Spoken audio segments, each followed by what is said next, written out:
Welcome, ladies and gentlemen, to Freaky Fast Broadcasting. Tonight, it's Wednesday night coverage of the WSSR Roasted Gems Cup Series. It's been 3 races in, and tonight we're ready to give you more coverage of the WSSR Gen 4 cars. Season 7 certainly went off with the bang. Cedric Hunter winning 2 weeks ago, and last week seeing Shane Tarian getting the victory at Rockingham. But tonight, the drivers get another big test as the drivers get set up for the Sin City ShowDown 200 at Las Vegas. Currently, we're underway with practice, seeing the drivers try to maximize their speed on who can top the board before qualifying. It's got a minute left before we are ready for Q. Again, welcome, ladies and gentlemen, to Freaky Fast Broadcasting. My name is Sam Dyer, and joining me, going to be a newcomer, joining me up in the booth here this evening, we got Joshua Altus with us. Josh, welcome to Freaky Fast and up in the booth, man. How are you feeling for tonight's race? Oh, Sam, I'm so excited to be here, man. Thank you and Robert and everyone at Freaky Fast Broadcasting. I'm really excited to be up here and making my booth debut and watching some great racing tonight at Las Vegas. Yeah, I mean, Las Vegas is going to be a fun one. We're excited to have you up the booth with us as well. A big shout out to Robert Moyer Jr. running productions in the background. We got plenty of sponsors we are going to be thanking also later on, but qualifying about to be underway. Josh, I know you got a little bit of a sense on what these cars are like. We've talked about it throughout the last 2 weeks. We've got 2 leagues that we cover here on Freaky Fast Broadcasting in the Gen 4 car. Tonight with WSSR, tomorrow night in the Stars and Stripes. Man, it looks like they're slipping and sliding. What do you think these drivers are going to be dealing with this evening? Oh, man, Sam, I think it's going to be a handful. These Gen 4 cars are not easy to drive. They're a lot of fun to drive, but they're not easy. You're very much on edge. And, they always say loose is fast as long as you can control it. And I think a lot of these guys are going to be slipping and sliding around tonight.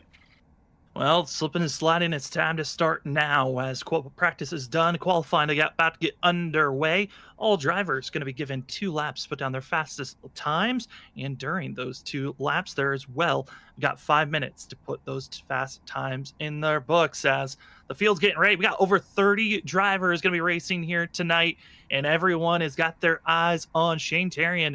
Douglas Newbigging being the fastest driver. The 7 was the fastest driver during practice, and hoping to keep up with that speed as well. Going to be the 16 of Joshua Kanata, Ryan Kelly, and some others that know how to get it done here at that of Las Vegas. As the field ready to get rolling, I got to say here, Josh, this is going to be an interesting race. I'm just excited for the slipping and sliding, the heat factor because we're in the desert, but practice, we're seeing drivers already hitting the top.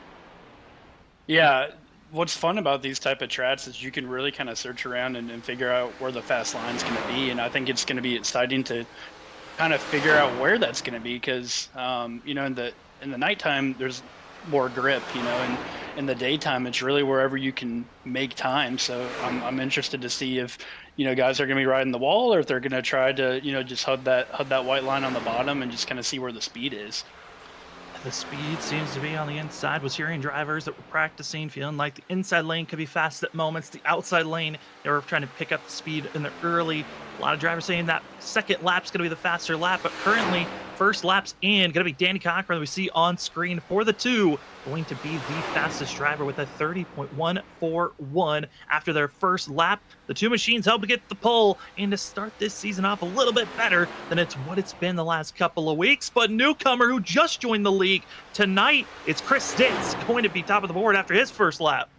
Yeah, Chris is always fast, man. I've raced with him a couple of times there in the full Sin series that you guys broadcast on Tuesday nights, and he's a competitor, man. It'll be fun to watch him out here tonight. Zach Hall going to be now on course 32 machine. Where will he be placing himself with this first lap across the line?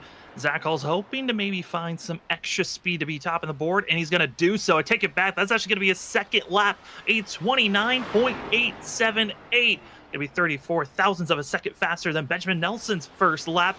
79's hoping to batter his lap. Here's going to be the 52 machine of Cody Reed on his final lap to see where the speed can be at. I take that back. Actually, he's finished. That's 8th that the 52 is going to be at as he's going to practice trying to get into pit road. Sam, we're in Las Vegas tonight. If I was a betting man, I'd put some money on that 32 car, I think, tonight.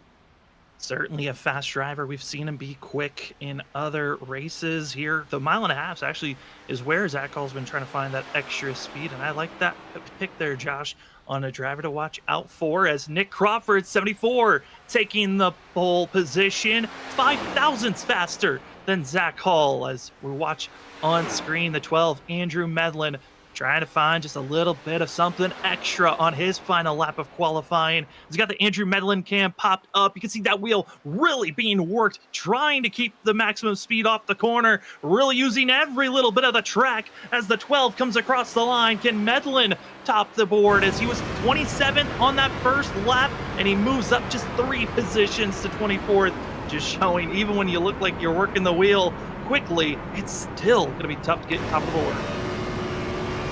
So I'm obviously new to this league, Sam, but one thing that I really like so far is just the crossover of so many different drivers. Yeah, the difference of all the different leagues coming in is certainly a factor that a lot of leagues, they talked about this during off seasons, Josh, of seeing where are the competition levels ranking in a lot of areas. And right now, it seems to be seeing Nick Crawford topping the board. There's a lot of drivers that are past WSSR, drivers that are quick and ones to watch out for. Some of the newer ones, though, that have been fast, it's going to be James Heater, just finished out on his last lap, 18, 9th place runner. And from 9th to our pole award, it is just a 1/10 difference. Speed is very close for everyone here. As other drivers top of the board, it's going to be Ryan Kelly, kind of a surprising great run by the 3 last week at Rockingham. And now it's the 67 and Blair Yingling moving up to 3rd position. 18 seconds left in qualifying. Looks like everyone's settled in where they want to be. Wow, what a run. Well, we are going to take a quick brief back away. We will be back right after this, ladies and gentlemen. We'll be back for the start of Las Vegas at Sin City in just a few moments.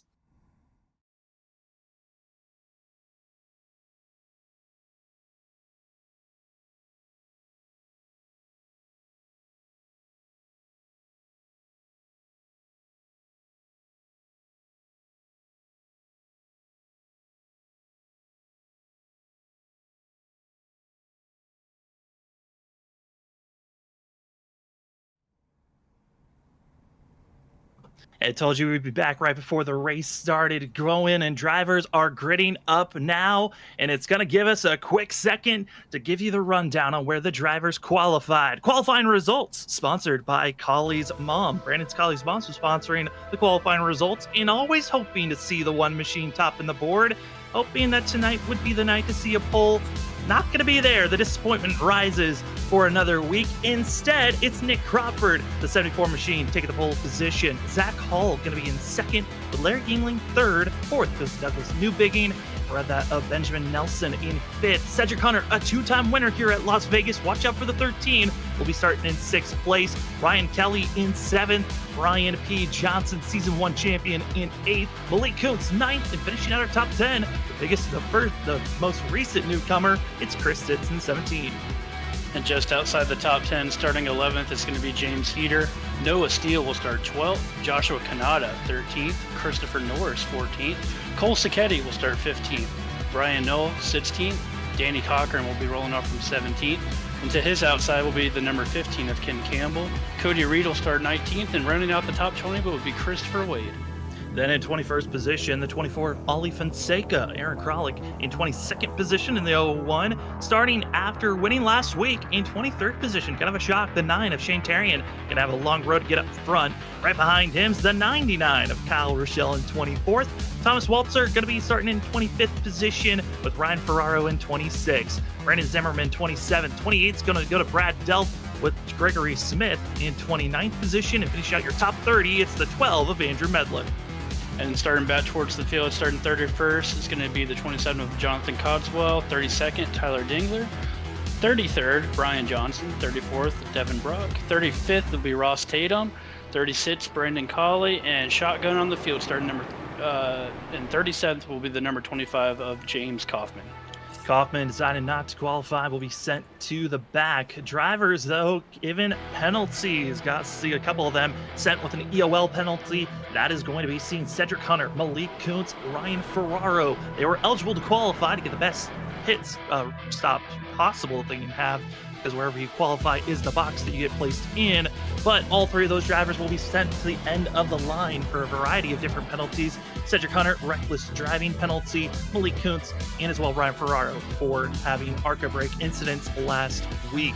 Those are the penalties. That's where the grid's going to be placed. And tonight, we get ready for 133 laps at Las Vegas. The drivers have no fast repair, 5 extra sets of tires in pit road, and pit stops should be something to worry about after our potential competition caution at the end of lap 40. But if a yellow flag comes out before lap 40, that will count as our competition caution. Drivers are set. We're ready to go up in the booth. Hopefully you're ready out there in YouTube watching tonight's race. It's the WSSR Roasted Gems Cup Series. Tonight, race number 3 in Sin City. They are getting prepared and ready. We're going to do an extra lap because of drivers having their EOL penalties. I was getting a little bit too excited there, Josh, but man, how are you feeling? I'm excited for this. How are you for Las Vegas here tonight? I'm shaking. I feel like I'm more nervous up in the booth than I normally am in the car here. So I'm really excited to see how this race is going to go. I mean, a couple of names just jumping out right off the bat. You know, Shane in the 9 car last week's winner starting mid pack in 23rd, and then Ross Tatum not even putting a time down, starting 35th. And Ross Tatum actually won this race in the Stars and Stripes League last week. So keep an eye on that 21 car to come through the field here. He certainly is going to be someone that we usually talk about saving his tires. Now might have to be on the opposite end of here at the start of this run. Also, an update. I know in our chat we got some fans of drivers out there. Brandon Colley has not officially gotten into the grid. So the one machine, if he does register back into this race, will be starting on pit road. 36 drivers lined up, ready to get rolling in your front row. Nick Crawford, Zach Hall, and behind them, Larry Yingling, Doug Newbigging. Got to be some fast drivers. But how do you want to react with the drivers around you? The tire is going to be so crucial in the beginning of this race, but how do you defend for later on? Pace car lights are off, the drivers are set, and it's ready to get rolling here in the desert. Las Vegas in for the Sin City Showdown 200 is ready, and we're into the restart zone. Let's get green for race number 3 of the season. Zach Hall, Nick Crawford, get rolling as they roar down into turn number 1. Here we go, Josh. It's go time. Green flag in the air. Nick Crawford gets that early jump, try to get in that clean air.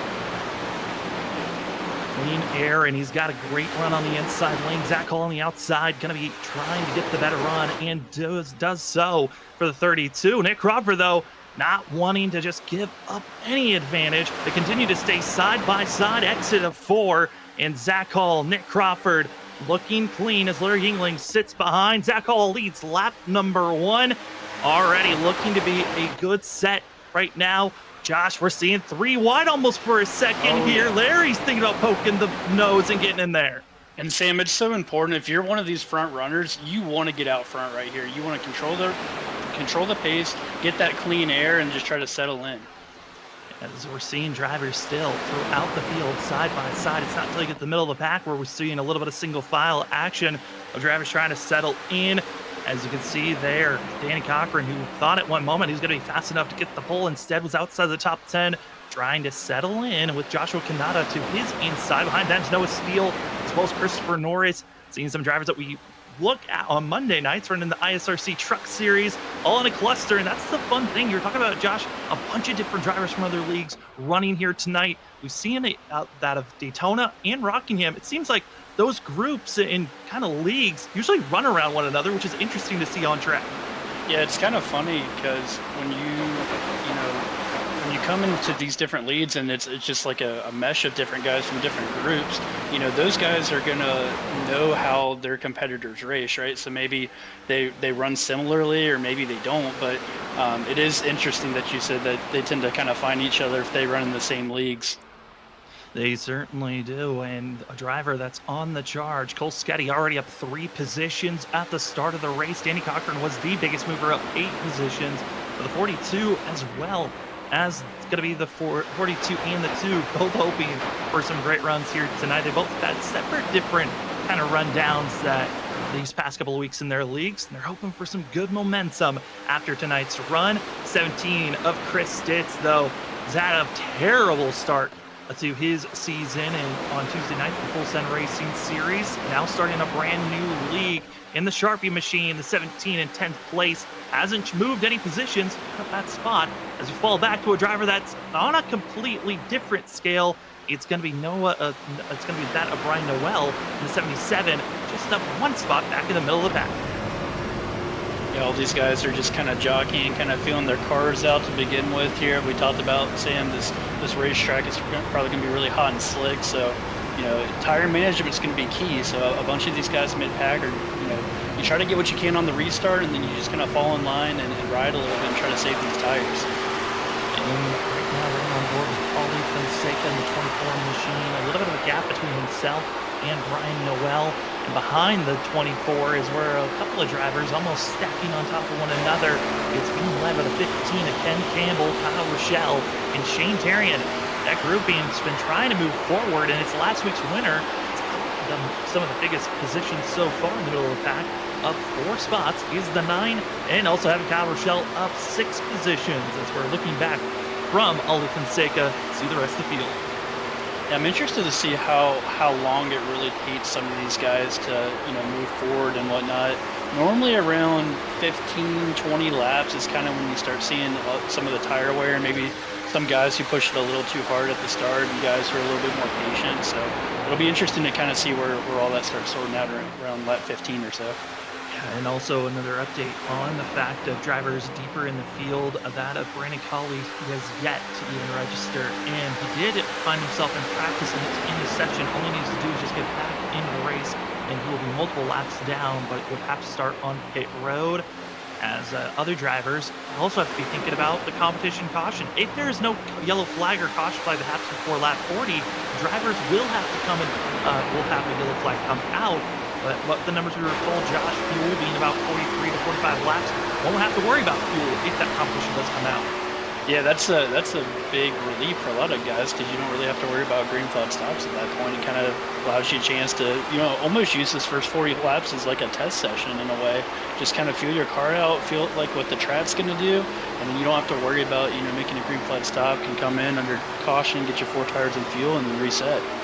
Yeah, and that reset, like I said, a lot of knowledge that you can take on if you want to be aggressive, passive, and change up what strategies you were doing if you felt like it just wasn't the right move. Speaking of moves, saw it there, Shane Tarian able to get by Ken Campbell and moving himself up to 18th position. Other drivers that really lost a lot of spots and are trying to come back. Drivers that were penalized, Cedric Hunter, Malik Kuntz, both of those drivers trying to find a way to move forward. 13 machine all the way back in 33rd position, being challenged by Devin Brocken. 13 has won this race 2 times, but this might be the toughest task for a driver, starting all the way back in last place. Josh, this is going to be a long run, especially with the fact that this is going to be a tight race. And for Ross Tatum, a driver that won at this track in this car in a different league last week. Yeah, and one thing, Sam, that we were talking about a little bit on the strategy aspect is, some of these guys, when it goes green, it gives them more of an opportunity to kind of play the strategy card if they want to try to underpit or if they want to go long. Obviously, underpit, come in before like the scheduled pit stop time. But if this competition caution comes out, that really kind of limits what these guys can do in this opening stint. That it certainly can. Some tight racing going on right in front of Ross Tatum. Seeing some drivers right on top of one another. That's going to be finding the 98 of Malik Kuntz on the inside in the black, and in the red, it's the 6. Brad Dell practically riding on top of one another through 3 and 4. A little bit more space given through 1 and 2, which is giving the opening for Jonathan Cogswell on the outside. That 27 wiggling around, but a great run as the 6 just showing this outside lane. There is a lot of speed there, Josh. Yeah, and this, if you're Ross Tatum back here or Cedric Hunter, you've got a fast car, and man, you got to be so patient right now, because if you push it a little too hard, especially some of these guys racing hard in front of you, it's really easy to get into trouble early. I know Ross is one of the most patient drivers I've ever raced with, and it takes a lot of patience to be good and pick your way through here. Patience is going to be the key. 36 drivers entered tonight's race, and currently everyone's still in the lead lap. Ryan Johnson, Brad with an eye, is the only driver that's way off the pace currently, as he's open for a good race. But up front, challenging for the lead, it's Benjamin W. Nelson We got a battle. taking the lead for himself as out of the 79 takes the spot and gets by Nick Crawford. And another fast driver to watch out for. It's the 3-time champ of Larry Yingling in 3rd place, trying to set up Nick Crawford here. We were just talking about that before we came on air, Sam. You were telling me a little bit about Larry's history, and man, it just seems like whenever he enters a race, you got to talk about the 67 car. You certainly do. The 2-time champ back in seasons 3, that of season 2 and 3, then stepped away from WSSR for season 4 and 5. During that time, it was also a 1.5-year hiatus for the WSSR League. Then came back last season for season 6, won the championship, and has been one of the top drivers to watch out for. And now trying to go for his 4th championship in this series. Certainly one of the favorites if he can get some good runs. And the question is not if he's going to get a win this season, it's when for Larry Yingling as he sets up a great run out of the exit of turn 4. And right behind the 67 is going to be Zach Hall, the driver you talked about, Josh, at our qualifying results. Driver to watch out for as he's trying to move up to 3rd.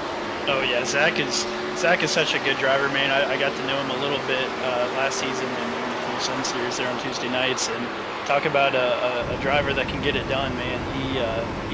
He just seems like he knows what he's doing, and he can, it looks like he's feeling the track out, and he's getting more comfortable as the race goes along as he's making his pass on Nick Crawford.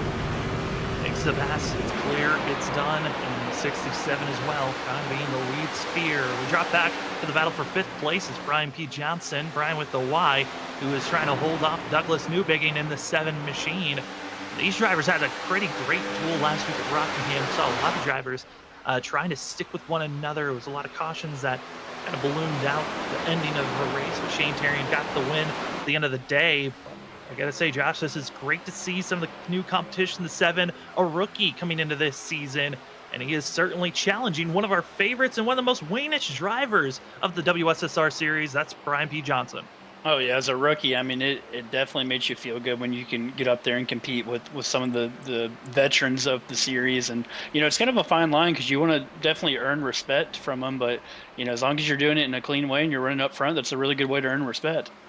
It certainly is. Then falling right behind the 7, biggest mover of the race so far. The 2 machine of Danny Cochran up 10 spots is the 2 from where he qualified in 17th position. He's done a great job moving forward. Now the question looms in the tires. How much has he been wearing it out, or have drivers just been gifting the position for the 2 to get up to this spot?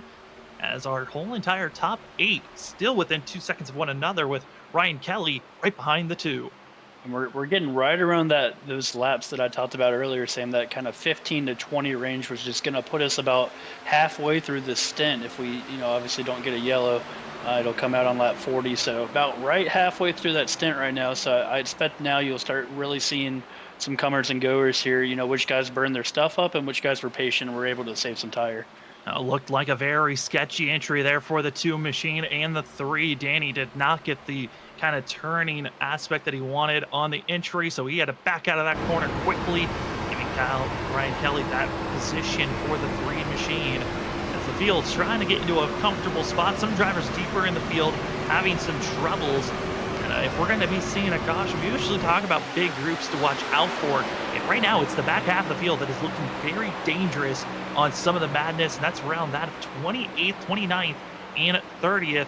Drivers that are side by side, and some that have been getting into the wall, such as Gregory Smith back in 32nd position, Brandon Zimmerman and James Kaufman, all have gotten in the wall in the last 8 laps, have lost a lot of positions, just showing the wear and tear is hitting even drivers back here that are battling for a top 30 position.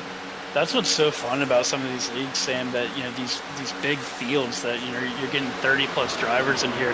Some of the best action on the track is toward the back of the pack because guys are just trying to fight and claw for everything they can get. So yeah, you definitely need to keep an eye on if someone might push it a little too hard or their contact. We could definitely see an issue back here. Oh, and speaking of issue, you saw it on screen. A little bit of a wiggle from the 19. Lost a ton of momentum with Tyler Dangler, as Tyler has to slow down. Malik Coates luckily had plenty of time to back off, and it gives the opportunity for the 34 on the outside to go for a pass. Malik Coates was thinking about going 3 wide, thought better of it. The tires just aren't there for that big of a move. As the 98 now has to just recenter and try to pick and choose where the best aspect might be to go for this pass. And while we're talking about Malik real quick, congratulations to him on getting his first win the other night in the Truck Series race there on Monday night. That was great to see. Was that at Dover, Sam, if I'm not mistaken? That it was at Dover, and it was a complete dominance by the 98 machine for that race, as Ryan Ferraro has a big slide for himself. I was nervous when you were cheering and giving a little bit of a cheer. I wasn't sure if the 98 got loose at it too when you're talking about it, or it was a big move to try to get by the 19. But these drivers putting on a show, like you said, in the back half of the pack, can be some of the best showing of battles, as everyone's trying to just hold on at this moment. Other battles that are happening on track in the middle of the pack, going to be from 14th position, Kyle Rochelle under heavy pressure by some of our favorites here tonight. It's Christopher Norris, Ken Campbell, trying to figure out where to go with Ollie Fonseca and Noah Steele, all in this group of 5. And I can tell you, Sam, when you're trying to make a pass, number one, it's hard to make a pass with the dirty air when you're right up behind a guy. But, man, when you've been working on somebody, and then you see, like, Ken Campbell right here is taking the outside here, there's nothing more frustrating as a driver when you're trying to make a pass and you can't complete it, and then the guy behind you makes a move on you.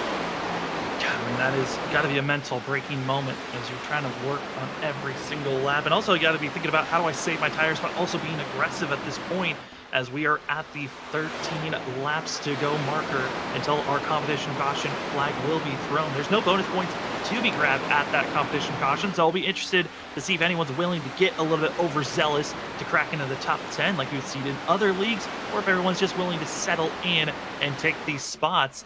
As we're looking at Ken Campbell, but behind him, issue strike. Ollie Fonseca and Christopher Norris make contact with one another. Oh, that was a massive wreck. Let's see what happened right here.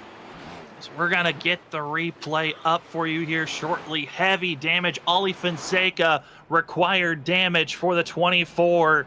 And I was talking with Ollie before the practice session even opened up for the league, and he was really saying he was excited for this race, but he was concerned on how the race might end for himself. And he was driving around one of his ISRC drivers that he's running around plenty of times on Monday night, but tonight was not the night for himself, as both the drivers we're going to be seeing here on the replays. We get it up, but a little bit of contact between the two. You're going to see here the lids, 38 machine, the 24 of Ollie Fonseca, side by side. And Josh, it's just looking like they were both aiming for the same real estate, and it didn't work out.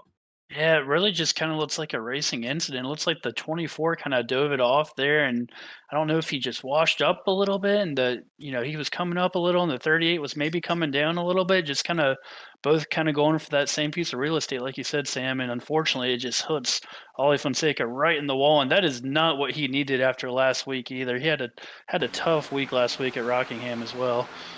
And it's hard to see because the board was there, but everyone's scattering to go around and make sure they avoid the 24. And that's probably one of the scarier spots, is the unknown of if someone's going to be locking down their brakes or you have to make an evasive maneuver. And luckily, it was just the 24 and the 38 involved. And just a tough racing incident between the two. Like I said, a little bit of seeing the 24 brush up, the 38 trying to hold his line, and contact was made. That will count as our competition caution here tonight, as drivers coming to pit road get service done. Most of the field going to go with 4 tires and fuel. Some, though, going to be going with a little bit of track position and deciding not to come into pit road. Currently, that's James Kaufman staying out on track. Looks like the 25 machine aiming for a interesting call of just trying to get some bonus points for leading a lap for himself.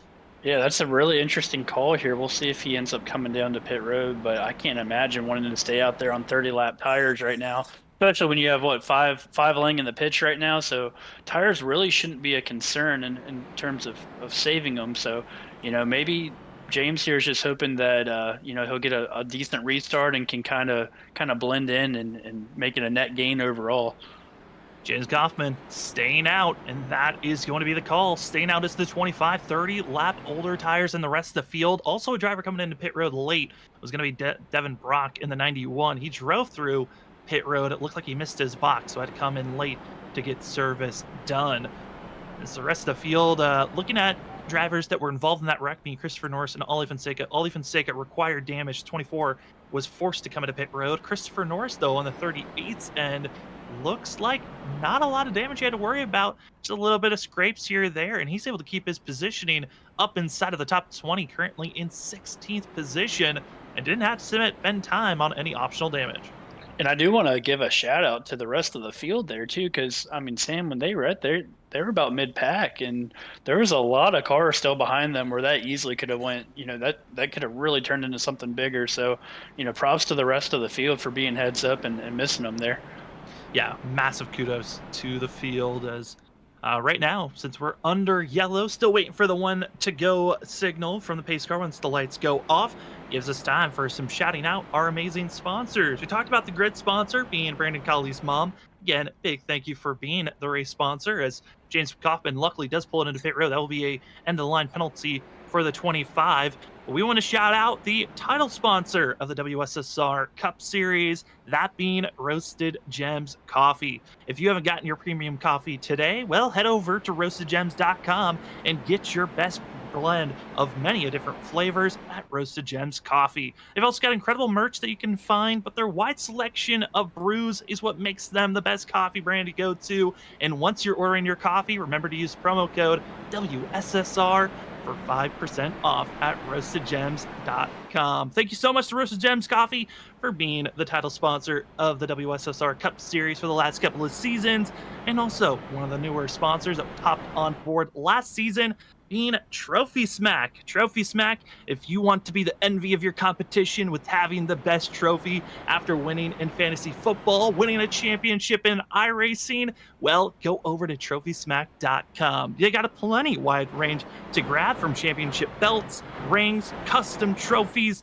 and many more items. Go over to trophysmack.com and go use the promo code WSSR Cup or WSSR Smack once you're ordering your wall smack. We'll touch back with Trophy Smack with more information later on in the race, but head over to trophysmack.com if you haven't seen their wide selection just yet.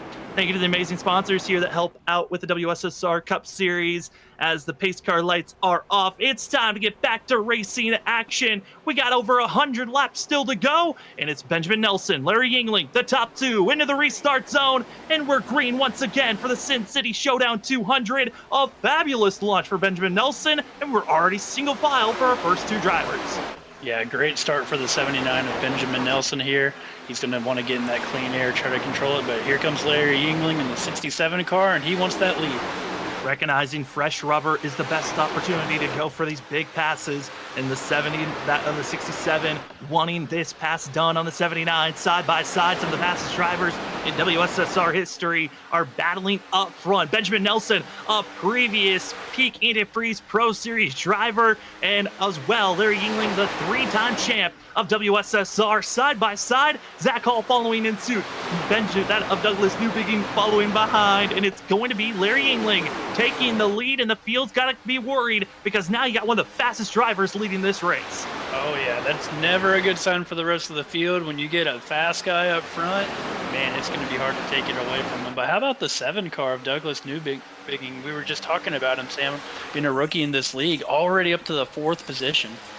Yeah, one of the bigger drivers that moved in points after last week at Rockingham. Newbigin's going to be 4th in points coming into the night's race. He got 12 at Daytona, 4th last week at Rockingham, and as well had the pole award after last week at Rockingham. So this 7 machine obviously going to be someone to watch out for. Zach Hall hoping to get into victory lane here tonight in 3rd position. The top 5, a strong class of drivers when you look at where they're running right now, and they're all trying to pull away as fast as possible. I mean, how are you feeling about this strategy, Josh, of trying to just maximize the distance here early on as Zach Hall moves up to that middle groove? Yeah, I mean, I think if you got the fresh tires, I mean, obviously you don't want to abuse them, but if you can get in a good spot right here and kind of break away from the pack, it'll kind of allow you to settle in, as we call it, as the race run goes on, and then you can really start taking care of your stuff here. And they are trying to do so. Oh, they're getting so close to that outside wall at the exit of 4 and the exit of 2. Always a worry on getting more damage than what you really need, as drivers trying to maximize their speed. And up front, top 5, looking good for now. Our pole sitter of Nick Crawford, he fell all the way back to 7th place, the 74. He's got to find a little bit more help if he wants to be moving forward. Looking at other drivers, though, that have been moving up through the field, surprisingly, back in 13th position, moving up another spot. It's the 99 of Kyle Rochelle, driver that really, I wasn't sure what we were going to see from the 99 this season. He's ran well in the trucks. He's ran well also in the next-gen car. It's the Gen 4, completely wild card of a vehicle. The 99's running pretty well, up 11 spots currently. Yeah, that's big, too. I mean, and he did it the hard way. To my knowledge, I mean, I don't know how much he gained on pit road, but it looks like he's pretty much driven his way up here. Yeah, he's done a lot of driving up through the field. I think he gained a few spots with the pit stops, and also seeing Christopher Norris and as well Ollie Fonseca with their scare, as both of those drivers, Ollie Fonseca has just pulled it into the garage and has called it a night. Christopher Norris in 15th position, looking good for himself. Also want to give a shout out to Brandon Colley, 33 laps down, but he's out there on track finally for the one. He's going to hope to just get any spot he can at this point and hope for more drivers to wreck out of this race. It's the 01 of Aaron Kralik, usually a driver we talk about being in the top 10, currently in 18th position, trying to get by that Brian Noel. Yeah, right here, kind of in the eye of the storm, so to say, Sam, right in the middle of the pack. Everyone's trying to kind of jockey for position and move up a little closer to the top 10 here. Currently in 18th place, has up 4 positions, trying to grab his 5th advancement. If he can get this pass done and get the run, these drivers get on that outside lane and really able to carry that momentum. But tire-wise, Josh, is this an advantage on the long run with the 01 just flying on the outside and trying to make this pass confirm?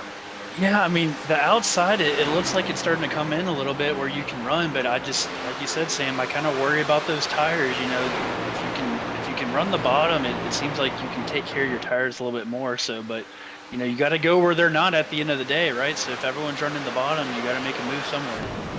Certainly are, and any advantage is crucial at this time. Riding on board with Christopher Norris, just involved with our first accident of the race, running in 16th position. Right in front of him, Cedric Hunter, qualified well in that of 6th position, was the 13 machine. And I mean, looking at these drivers right now, still having a handful at this moment. Josh, as we're riding on board this 38, anything you're noticing that's kind of a shock or anything that's looking kind of normal in your eyes? You know, I'm pretty surprised that he's still running where he's at after that contact with Ollie Fonseca there. It looks like it really didn't do too much damage. You can see him kind of sawing on the wheel here a little bit. You know, it's just so tough. You want to be easy getting back in the throttle. You almost have to drive these cars like there's an egg sitting under the gas pedal, and if you stomp on it too quick, that rear end's going to kick out from you. So you got to be real easy on the throttle. Try to be nice and easy, save what you can, and don't spin out on the exit, as Christopher Norris able to close in on the rear bumper of Cedric Hunter. A much better exit for the 38 compared to the 13. We're seeing most of the field in line as we're closing in on that number we talked about, Josh, at the beginning of this race. Once we get a 15, 20 laps into a run, the next lap's going to be 15 laps into this green flag run that we've had. Everyone's single filed up for now, but we saw it right before we had our first yellow. Drivers really started to make some big moves when the rear ends were kicking out. Oh, yeah. The restarts are the time to go, obviously. Everyone's got fresh tires. Everyone feels like Superman on 4 fresh tires, and that's when you're going to try to go and pass as many as you can, and then, you know, hopefully to settle in and try to save your stuff for the long run. Long run is going to be so crucial. Again, there's no longer going to be a competition caution as we've had our first yellow before lap 40, and officially we are on lap 44. Just got to see Chris Stitz able to make the pass on Joshua Kanata. Cole Sacchetti trying to move forward is the 42. Cole Sacchetti had got the pleasure of being involved in watching last night's race for the Full Send Racing Series. They had their first race of the season at Daytona for their 5th season that they've ran in an incredible run. Josh, I don't know if you got to see it, but the final lap coming to the line, dead even, first and second coming across the line. Both STK and iRacing had different numbers on who got the win, and it went to Tony Bennett. And Cole Sacchetti wanted to see himself get to victory lane, but instead had to watch other people get it done. Yeah, that was an incredible finish. I wish I was there too, because Cole Sacchetti and I ended up right on the entrance of pit road there. But yeah, what an amazing finish, Sam, to be 3 zeros. I don't think I've ever seen that in iRacing history, as long as I've been around iRacing. But what an absolutely incredible finish, and not even just the race, but I remember Zach was talking last night. The duels too were all very close, and man, it's just so fun to see the competition come out here, and there's so much talent across all these series, and it's just so fun to watch. That it is, seeing all the competition raise up and seeing even drivers that aren't running in other leagues that we cover. Noah Steele for one of those drivers that run in our other series, but Shane Terrian isn't. Came into this season in the 9. Always a surprise, and something we always have to kind of chime on. Running with a controller is the 9 machine. Back in 19th position, got the win last week at Rockingham. Always a shocker when people hear that information, as we're seeing Ross Tatum kind of slowly making his way forward, up 13 spots, about to be grabbing number 14 for the 21, as he's running to by Christopher Wade, and Wade doesn't look comfortable for the 53. Yeah, Ross Tatum doing Ross Tatum things, just very slowly and methodically working his way to the front, just nice and quiet, and all of a sudden he is right outside the top 20 here. But yeah, the 53 of Christopher Wade behind him looks like he's got his hands full there, Sam. That he does. As we fall back to Cody Reed, and even behind Cody Reed, there were some other drivers having some scares. That's the 27 of Jonathan Cogswell, able to hold on to this vehicle. Bad exit at turn number 2, almost went flying into the inside wall, and able to keep it rolling, didn't get any damage. And as we are on 20 laps into this run, and to see some of the drivers that are trying to hold on the best that they can, that's your Andrew Medlin cam in the 12 machine, rolling on the outside, trying to get by Cogswell, will do so, moving up to 25th position, 5 spots from where Medlin qualified. And this 12, honestly, we were expecting a lot from Andrew Medlin because of the other series that we've seen him perform in, but here tonight, competition seems to be a little bit high, and also the car not feeling very comfortable out there on track. I love the Andrew Medlin cam, Sam. It's so fun to watch him. He is so locked in and just wheeling that thing, and he's such a fun guy too, man. He's always positive. Whenever you hear any interviews from him or do his in-car interviews, he just always has a good time out here. So hopefully he can continue to move up the pack here a little bit. And if you haven't been able to hear from Andrew Medlin and his story of how he got into racing, he got to talk with Zach Hall back in our first episode of the Cool Down Lap podcast, which is expected to come back next month, of having podcasts talk to the drivers and getting their insights and feelings on how they got into racing behind the scenes, what league racing's like, and more. As Brad Delph getting into Brandon Zimmerman. Zimmerman able to keep it off the outside wall, and that was actually Tyler Dangler, that we saw the contact with. Both the red machines looking close, but Tyler getting very antsy there on the entry and contact, and got to give big kudos to Zimmerman for keeping it off the outside wall. Yeah, that was great work by both of those guys, because that could have been pretty big there.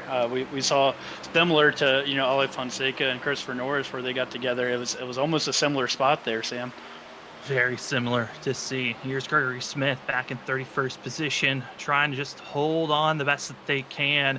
And honestly, a lot of these drivers just trying their best to just make it throughout the night. Some are trying to make it throughout the night, just get it the best finish they can, and just have their own personal successes. As you see, Devin Brock, one of the drivers that came into pit road late. Brian Johnson, that's Brian with an I. He is currently one of those drivers that, honestly, I'm always proud to see the 08 out there. I know he's driving with a lot of pain physically each race that he goes out there, but always a kudo to see. And James Kaufman, 2 laps down, first driver being a lap down, hoping that he can get himself out there on track the best that he can. They're all running down these top 3. Larry Yingling, Benjamin Nelson, Zach Hall, and honestly, our whole entire top 8 that you've seen in that picture, Josh, they're all in line and just waiting to strike at this moment. Sam, when the 67 got out front, I thought, oh man, here's trouble. But I mean, like you just said, these top 8, you could really throw a blanket over them, and it's going to be interesting here to see, maybe if the 79 or the 32 of Zach Hall, see if they maybe saved a little bit when that 67 got out front, or if the 67's just cruising. I mean, it's hard to tell, but this is what makes it so fun when you got so many guys right bumper to bumper and ready to pounce. And also something else to think about, fuel. When is drivers thinking about making a pit stop for this race, as everyone is right on top of one another?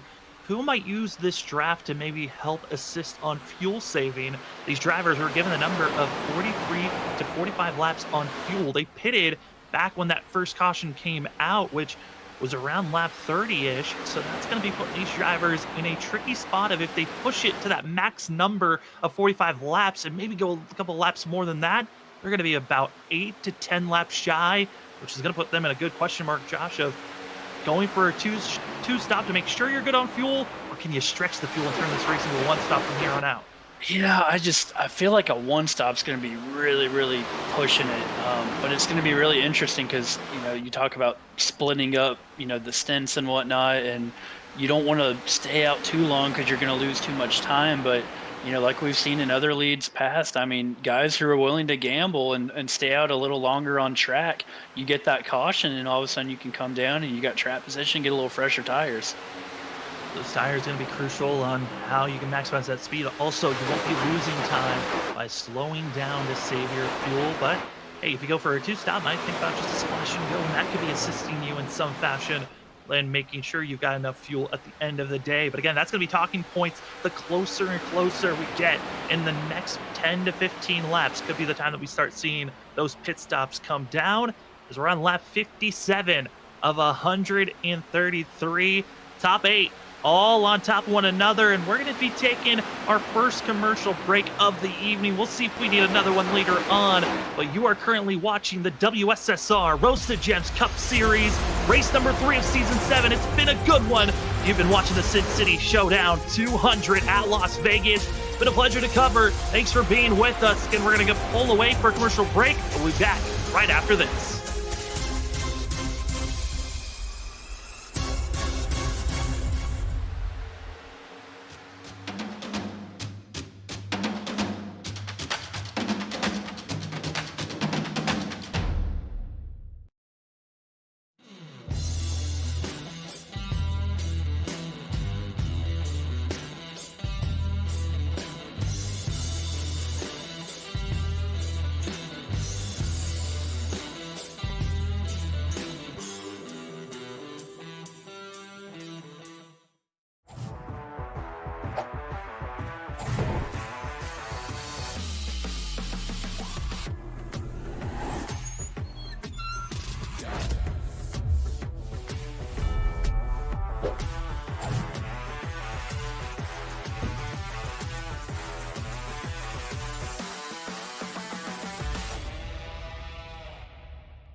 Welcome back, ladies and gentlemen. It's time to get racing action here. It's the WSSR Roasted Gems Cup Series as the drivers at Las Vegas starting to gamble old tires and some big moves is up front. A lot of shifting going on with our top six. You saw drivers being moved away. Nick Crawford, Danny Cochran kind of losing touch. And this group up front that have been slicing and dicing and now ready to roll to get by Larry Yingling as the Sin City Showdown 200 tonight has been a good one. We've had one caution, and since then, it has been clean green racing. A few drivers have hit pit road. Right now, it is looking to be Larry Yingling trying to hold on. It's Brian P. Johnson, Zach Hall, slight contact off the exit of turn 2, and they keep it straight, but here comes 3 wide for second place. Johnson backs out. Zach Hall trying to keep his foot in his scene. Benjamin Nelson, he's not afraid in the 79 off the exit of turn 4. Woo, is that getting hairy? My name's Sam Dyer. With me is Joshua Altus. And Josh, you got a couple of hold your breath moments that have been going on lately. Man, these guys have just dropped the gloves and they're going at it all of a sudden. We saw during break Zach Hall and Brian with the Y there move past the 79 car of Benjamin Nelson. And man, the battle is just heating up here. And these guys, I think, are recognizing they want the track position before they hit pit road, and some drivers already are. It's Douglas Newbingen, going to be heading into pit road. Benjamin Nelson might be thinking about it in the next couple of laps as we've hit the halfway marker. Some drivers have already made the early pit stop and have recognized we are going for a 2-stop. Those drivers being Malik Kuntz, who's already hit pit road, Ryan Kelly, Shane Tarian, Ryan Ferraro, Gregory Smith. All of those 4 deciding pit stop early. They all came to pit road 4 to 5 laps earlier, and a lot of others over the radio starting to chime in. It's time to come into pit road. Interesting calls as they still can be out there for another about 4 to 5, maybe even 10 more laps as a quick dash to pit road. Going to be seeing Nick Crawford, as well as Cedric Hunter, all diving in and thinking about it. But Cedric Hunter very much slow and off the pace, trying his best to keep up. It looked like he was just trying to get it gathered back up off turn 4 there. And man, this is when it gets fun, Sam. When guys start hitting pit road, like you mentioned, I mean, we're kind of split strategy here. We've got some guys going ahead and starting their pit cycle. We got other guys that are staying out. This is where it gets fun to see what strategy is going to be the right call. Was trying to get in, got loose, missed the entry point, and now we'll have to go in the next lap. A lot of time lost. Also falling behind is doing James Heater in the 18 with Cedric Hunter. There's a large pack of drivers all leaving pit road. It'll be Christopher Norris, Cole Sacchetti, and as well that of Dylan Nelson and Kyle Rochelle, all getting back out on track. Leading this race right now, Zach Hall and Larry Yingling, Brian P. Johnson working the wheel, and you can see it there. More so turning right than going left, looking like dirt track racing off the exit of the corners. These cars, when the tires wear, it gets so loose that it gets almost sideways on the straightaway. And when you're sideways on the straightaway, that is not a fun place to be, Sam. Absolutely not, but man, do the drivers love it. I feel like when you talk to every driver that's been running this car, they all love the fact that it's snapping loose, but it's catchable. That's the big thing they talk about. And again, just working the wheel, counter steering, and trying to keep the car as straight as possible. So different from the next gen vehicle, where if we saw that same exact wheel input, Zach Hall would have been in the outside wall. Yeah, it's wild. You can see it on the end car there. He's turning the wheel more right than he is left on the straightaway there, Sam. And the steering wheel is slightly counter to the right on the straightaway. There's a little bit of counter, there's a little bit of offset that drivers like to have, where they have to work the wheel slightly more to the center to keep the car going straight. Others like working the wheel a little bit more to the right on the straightaways. Constantly find the small adjustments that you're able to make on this fixed car series, fixed with this vehicle. As more drivers hit pit road, Tyler Dangler leaving his box. Larry Yingling, one of our top 3 drivers, just hitting pit road. As the majority of the field now have made their stop, we are waiting for our top 12 still to come into pit road. That's Zach Hall, Brian Johnson, going to be Danny Cochran, Joshua Kanata, Aaron Crawley, Cody Reed, Noah Steele, Thomas Walter, that of Jonathan Cogswell, all still needing to hit their box, and Brian with an eye, Johnson having to come into pit road. I'm interested here, Sam, to see how long Zach Hall decides to run this. You saw him just past the 67 of Larry Yingling right before Larry went and pitted there. Larry's he's got those fresh tires. He's gonna be making up ground. It looks like Zach Hall's gonna be coming this time. Zach Hall looking for a little bit of an opening. Going to be half second ahead of Brian Johnson. Johnson looking to slow down as well, but Johnson behind Zach Hall, snapping loose, but keeps it straight somehow as the 28 was completely 45 degrees sideways right before he hit pit road entry.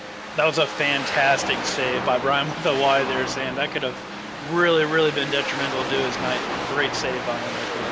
Fantastic move, but we're still waiting on a few drivers to hit pit road. Cody Reed staying out for an extra lap for the 52. He's got to be careful with oncoming traffic to go high, and it looks like over the radio indicating he is coming into pit road this time by, so everyone's going to go around, get out of his way.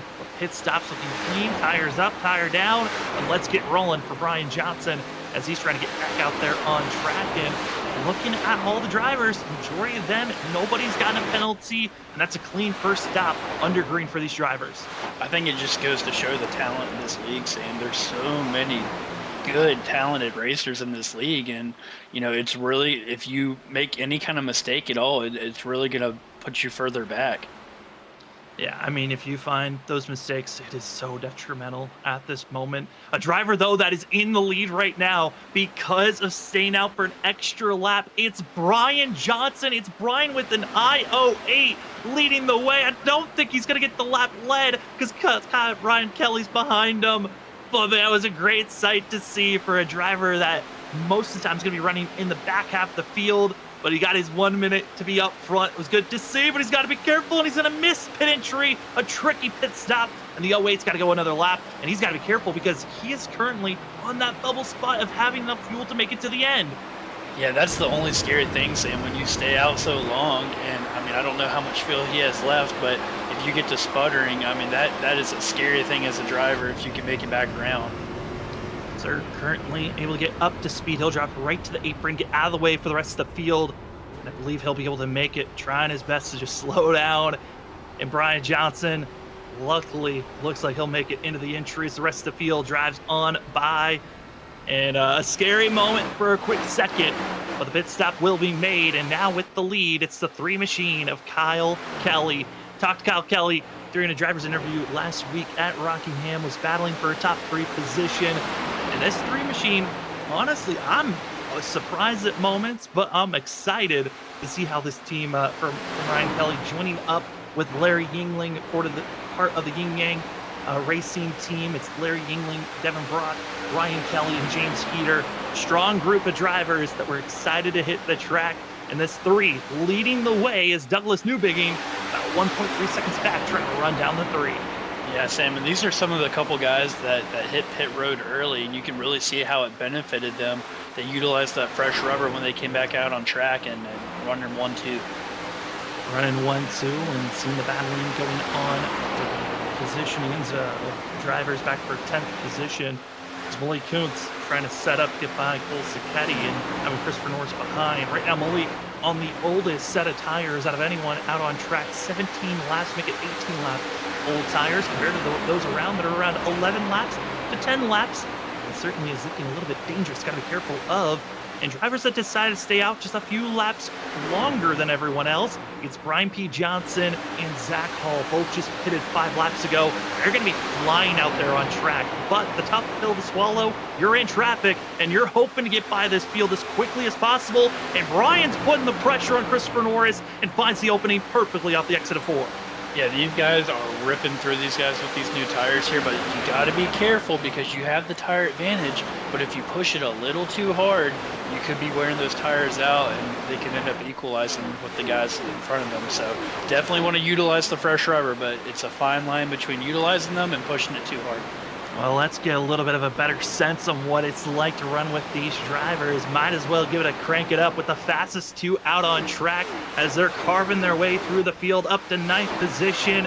Let's do a crank it up with Brian P. Johnson, Zach Hall, as they're trying to get back into the top 5.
Yeah, to hear the roars of these vehicles flying around this course as Brian Johnson, Zach Hall able to climb up from 12th position in 13th up to 6th in 7th after making some pretty daring moves. Welcome, ladies and gentlemen, to Freaky Fast Broadcasting. If you're just joining with us, we've got one caution that was all the way back to lap 30 range for these drivers. We've been clean and green since, just got done with our green flag pit stops, and now the strategy game starts to come into mind. Are you able to take the fuel all the way to the end of this race, or do you have to make another pit stop? A lot of drivers thinking about making this race one more pit stop. Others might think about stretching it. We'll see how this run goes down. As my name is Sam Dyer, with me is Joshua Altis, as well as Robert Moore Jr. running productions in the background. Larry Yingling, 4th place position, trying to close in on Benjamin Nelson. Where will he be able to place himself? Time will tell, as there's a pretty equal distance gap, about a 1 second between 1st to 2nd and 2nd back to 3rd. And as the drivers trying to catch up to one another with the different sets of tires, gives us time to give a shout out to the amazing sponsors here tonight. Roasted Gems Coffee.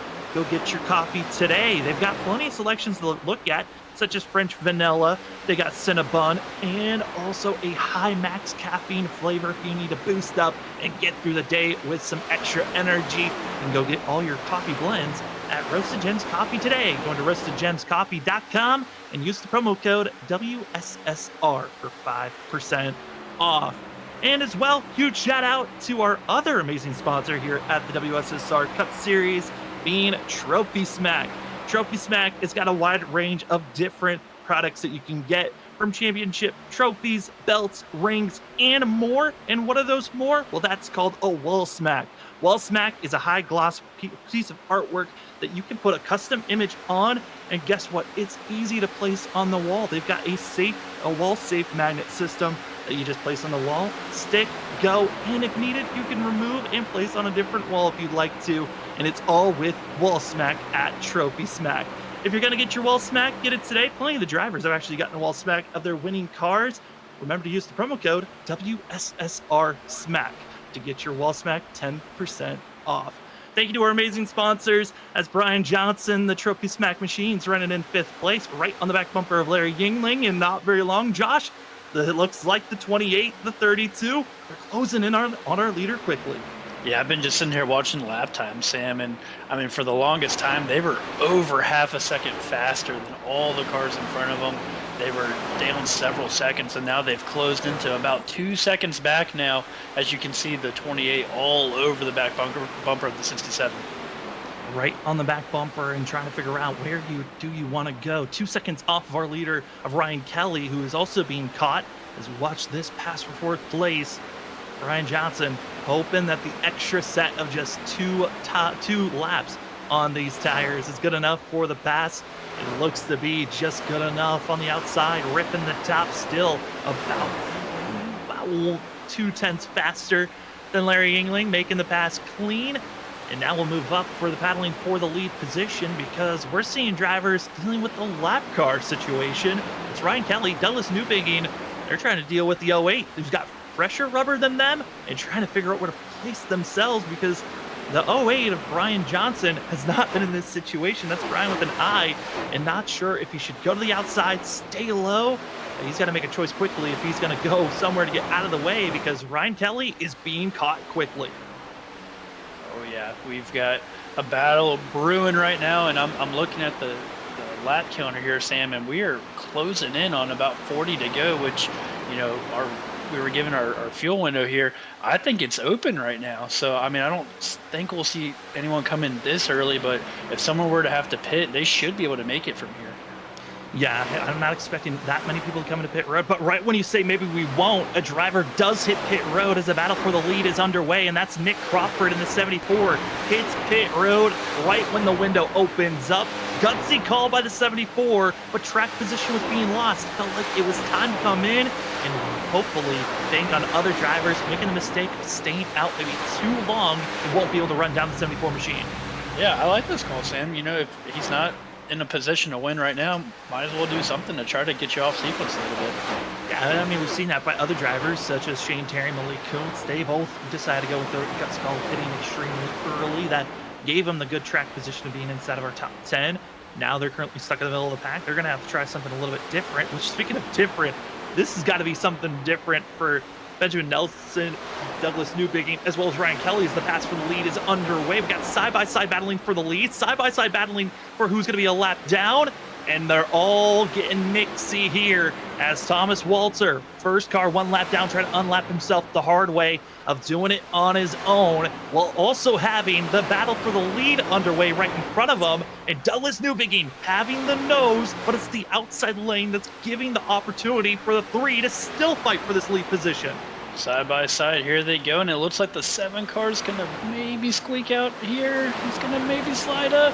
3 cars still hanging on his outside, and I think he's gonna get him here, Sam.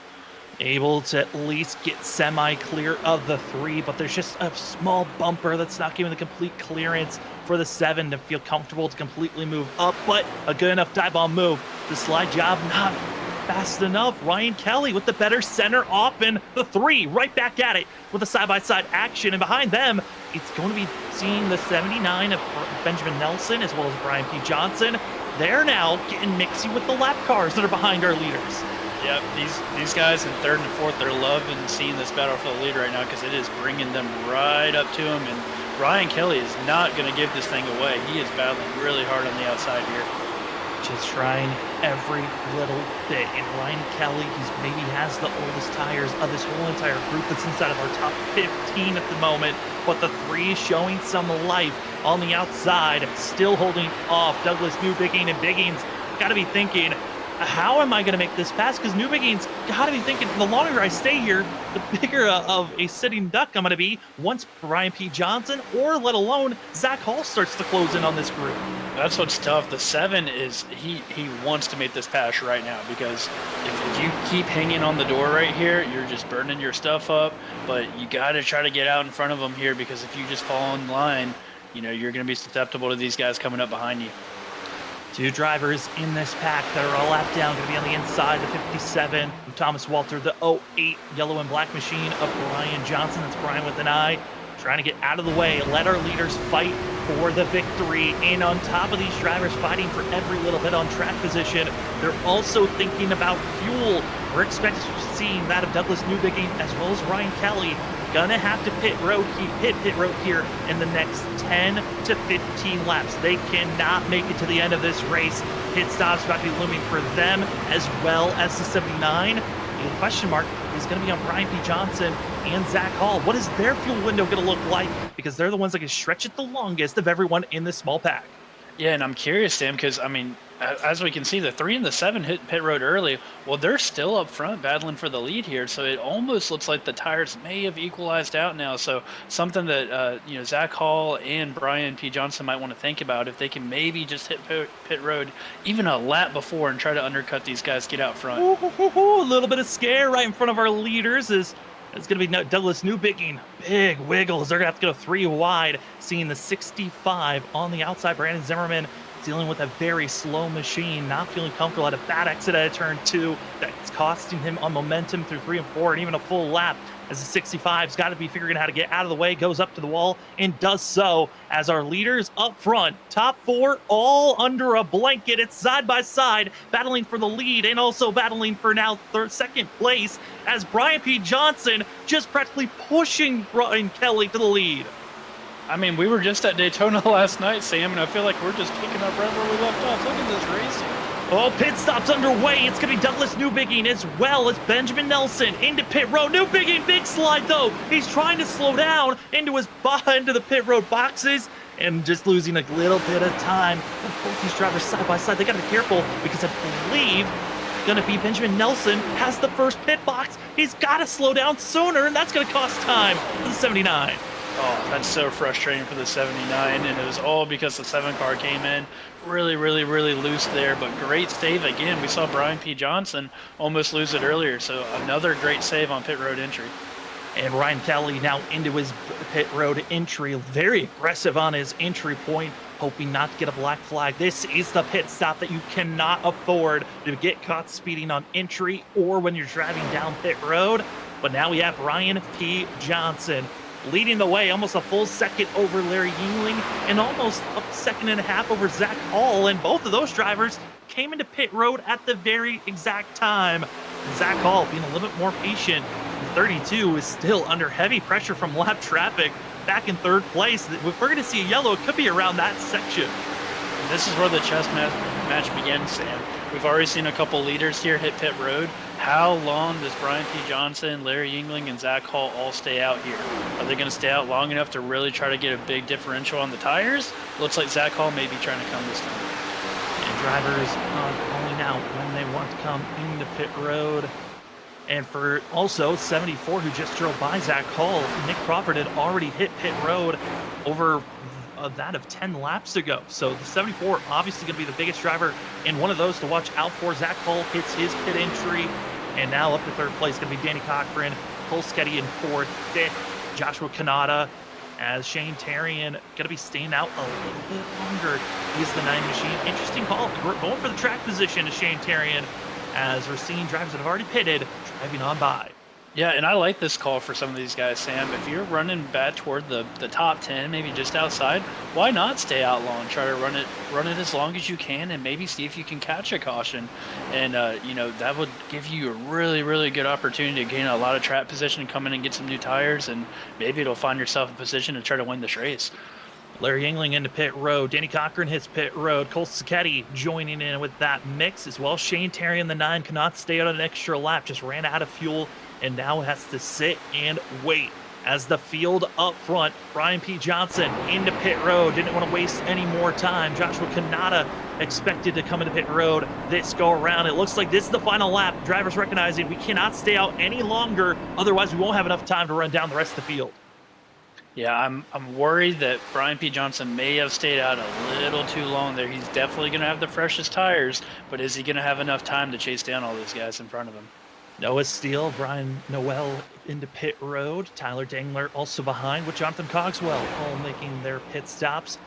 And with Brian P. Johnson making this stop, forcing everyone else to come to pit road, will anyone decide to stay out?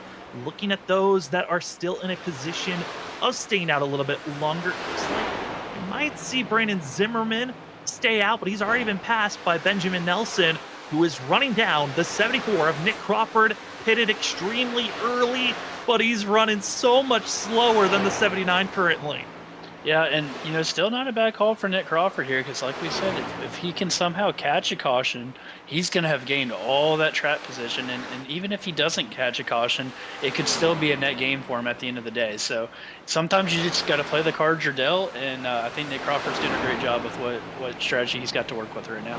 Trying his best, staying out in front of Benjamin Nelson is Nick Crawford. He's got plenty of lap traffic in front of him, but they're going to have fresher tires. No, it's going to be a big scare with 77. As the 74 dashes to the inside lane, but then going to be seeing Noel gas it up. Fresher rubber on the outside, making the pass, and that's more costly to Nick Crawford than anything else for the 77. So small little adjustments that could be hurting Nick Crawford from grabbing maybe a top 5, let alone a top 10. Yeah, that cost him a lot of time right there, and I'm sure he was not happy about that move either. It was over a second of time lost that last time by to the 79, and you can see when that marker was in green, that means Benjamin Nelson is closing in quickly. As 79 machine made the pit stop, Ryan Kelly came into pit road a lap later, but Kelly, even with that difference, he's 3.5 seconds off of Benjamin Nelson. Nelson is looking like the top dog currently, unless Zach Hall or Brian P. Johnson can run him down. Yeah, I really like the position of Benjamin Nelson here. He did a great job getting to pit road. He undercut those guys just a little bit, and I think he's going to maybe put himself in position to possibly get this thing done. And able to get on by Benjamin Nelson to the lead point, and also able to get by lap cars easily. Brad Delph holding the wall, and down into Chris, that out of Nick Crawford. Hard contact for the 6 machine. He's going to keep it straight, and so does the rest of the field. No yellow flag out. But Nick Crawford goes from bad to worse for the 74. Oh, it's heartbreaking for Nick Crawford. I mean, we just talked about him, tried a different strategy, and that is definitely not going to help him in his pursuit to get a strong finish here. As the laps continue to tick away, closer and closer to 20 laps to go. It's looking at the numbers, who's putting down some of the fastest laps so far out on track, and that would be Brian P. Johnson in the 28, but he's 5.5 seconds back from Benjamin Nelson. The question then looms, is there enough time to run down the 79? At this pace, it is possible for Brian P. Johnson to close in, as he ran about a half second faster than Nelson with over 20 laps to go. Plenty of time, but like we talked about right at the end of that last run, Josh, the plateau, the driver seeing the tire wear matching, that's what's 28 scared of. Yeah, that's what's tough, Sam, is, yeah, he's gaining about half a second a lap right now, but how long is that going to last? Is it going to be 5 laps, and then it's going to maybe go down to 4/10, and then 3/10, and then you see that great equalizer eventually? So going to be interesting to see if he can catch him in time. We've talked about trends in other series that we watch out for. And the trends of yellows, there's been races with no cautions, there's been races with just 3, and we've seen some with 5 or 6. Tonight, just been 1, and the field is hoping that's it, as Nick Crawford having some internet issues, blinked out right when he crossed the line, and he's hoping to come back, and he will. Major scare for the 74, who's over the radio, very nervous about this incident that just popped up for himself because he's dealing with bad rubber and just fell back to 5th place. Yeah, Nick Crawford's race has just gone from bad to worse right here. He's still hanging in the top 10, so he's giving it all he's got here. But, man, dealing with internet issues and, older rubber, he's just hanging on right now. Here is the battle for 2nd place, and who will do the rundown to catch up to Benjamin Nelson, Zach Hall, Brian P. Johnson. Going to be the 2 to get by Brad Delphin, the 6, able to stay off the wall that go around. And Johnson and Zach Hall, they both got to get by Ryan Kelly, who... Ryan Kelly, like we saw in that last run, one of the toughest drivers to get by. You have to get to the outside of this 3 machine. Yeah, this is what's going to be tough if you're Brian Johnson here. Here he goes. As he goes to the outside of Zach Hall here, he's going to have a really good run coming off turn 4. He's going to utilize that draft.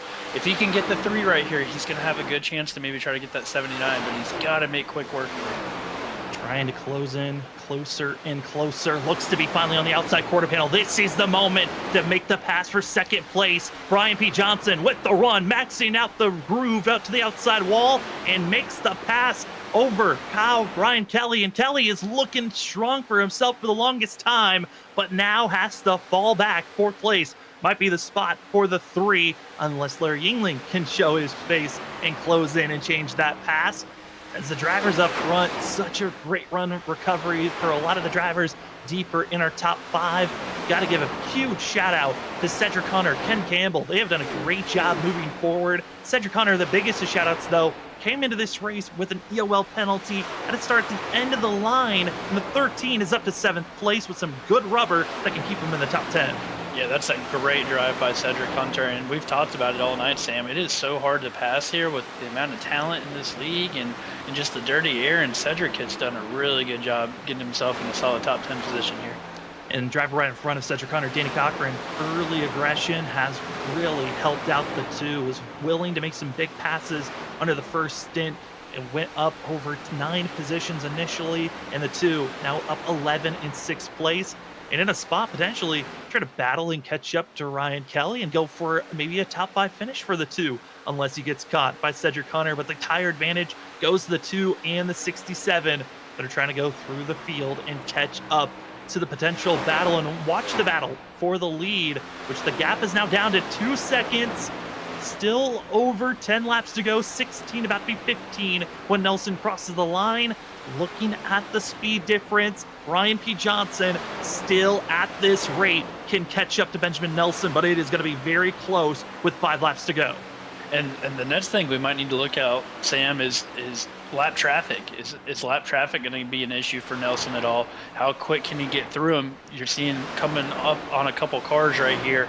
It could dirty that air just enough where that's going to help Brian Johnson catch him. And those 2 drivers going to be Jonathan Cogswell and Tyler Dangler. Those drivers are back in 24th, 25th position, battling for their own spots. Currently, they're running very close lap times to our leader.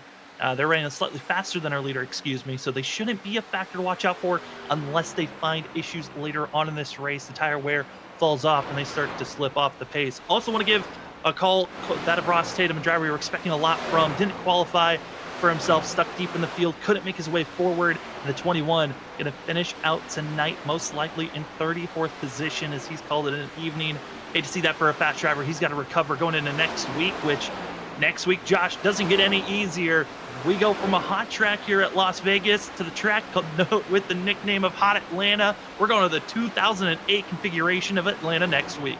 Oh, that's going to be a blast, Sam. You talk about tire wear. It's like a cheese grater on those tires out there. So, yeah, slipping and sliding around, really old, worn-out surface. I can't wait. It's going to be a blast.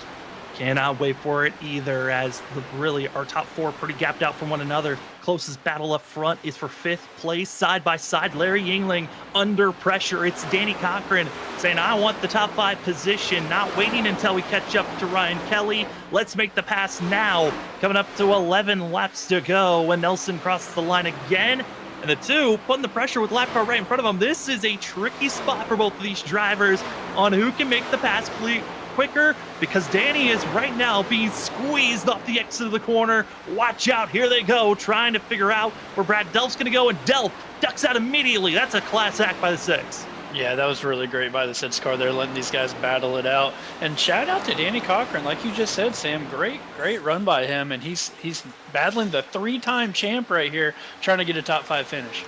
Trying to keep his foot in the throttle, and Danny is doing his best at the moment. Still side by side, but like we've seen earlier in the race, the inside lane so difficult to make passes as we scroll over and see the 2 side by side with Larry and almost bouncing off one another off the exit of the corner.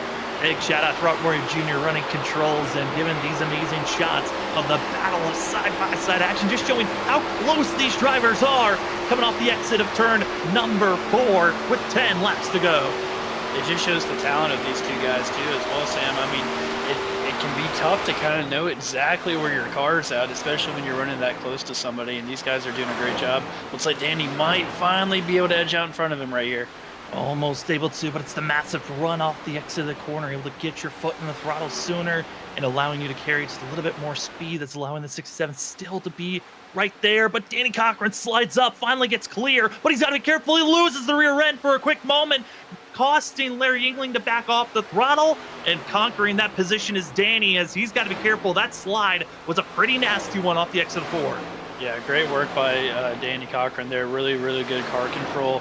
Could have thrown away a good run right there. So, and heads up driving by Larry too to give him a little break. Give a little bit of a break, but a driver that's soon to be hoping that maybe he can be given one is Benjamin Nelson. Ryan P. Johnson, last lap was a little bit faster than 10th, quicker than the 79. This previous lap crossed the line, still faster as Brian P. Johnson. The gap is less than a second. It's now less than 9/10. But at this rate, it's going to be real close if Brian Johnson can make this pass. Damn, I'm just going to bring it up. We had a photo finish last night at Daytona. Can we get 2 photo finishes in a row?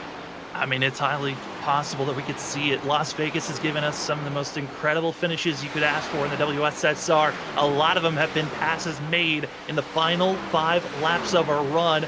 Last time we were here in season 5, saw drama between Vincent Sora and Brandon Colley, where Colley thought he was going to get a win, but it didn't work out. Instead, it went to Cedric Hunter.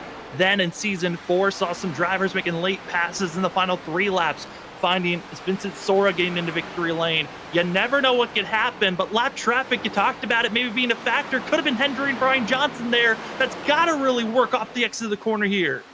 Yeah, and one thing, as we're closing in here on just the last little bit here, Sam, catching him was one thing and passing him's another. So I'm interested to see, once he kind of gets in the wake of that 79 car, is he going to still be able to maneuver and give it his chance? But here we go. We're closing in about 7/10 of a lead now.